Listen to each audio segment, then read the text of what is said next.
सरपंच संतोष देशमुख हत्या प्रकरणातला मुख्य आरोपी सुदर्शन घुले आणि सुधीर सांगळेला अटक, आणखी एका आरोपीलाही पुण्यात पोलिसांकडून बेड्या।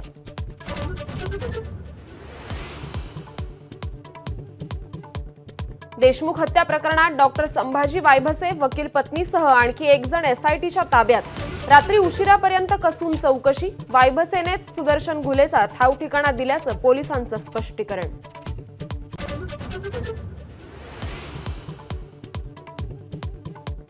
संतोष देशमुख हत्या प्रकरणातले आरोपी पुण्यातच कसे सापडतायत, सुप्रिया सुळेंचा सरकारला सवाल। तर सुरेश पकडलेले मुख्य आरोपी हे नसल्याचा धस यांचा आरोप।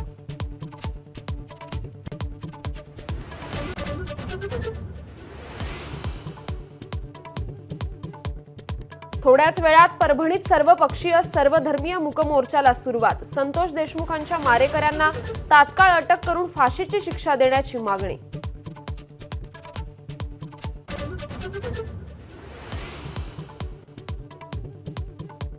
भाजपचे प्रदेशाध्यक्ष चंद्रशेखर बावनकुळेंनी घेतली दिल्लीला जाऊन अमित शहांची भेट। 12 जानेवारीला होणाऱ्या महाअधिवेशनाच्या तयारीच्या संदर्भात भेट असल्याची माहिती।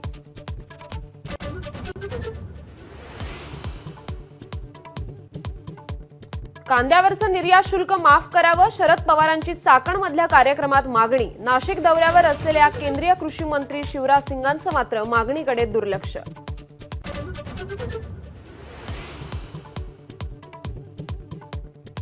केंद्रीय कर्मचाऱ्यांना अटक करण्यासाठी सीबीआयला राज्य सरकारच्या परवानगीची गरज नाही, सुप्रीम कोर्टाचा निर्वाळा। पोस्टिंग कुठेही असलं तरी सीबीआयला अटक करता येणार।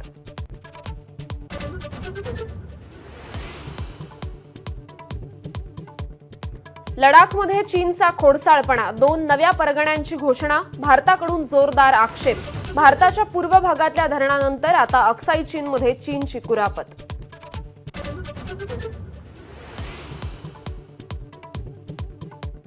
पाचव्या कसोटीत ऋषभ पंतचे 29 चेंडूमध्येच आक्रमक अर्धशतक, पण भारताच्या दुसऱ्या डावात आतापर्यंत 5 बाद 125 धावा।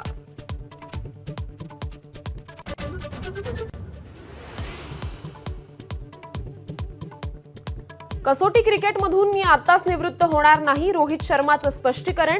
1-2 महिन्यांनंतर पुन्हा धावा होणार नाहीत याची काय गॅरंटी, असा प्रतिसवाल।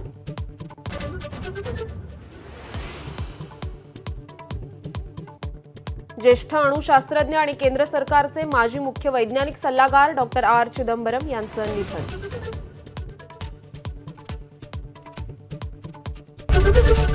एबीपी माझा, उघडा डोळे बघा नीट।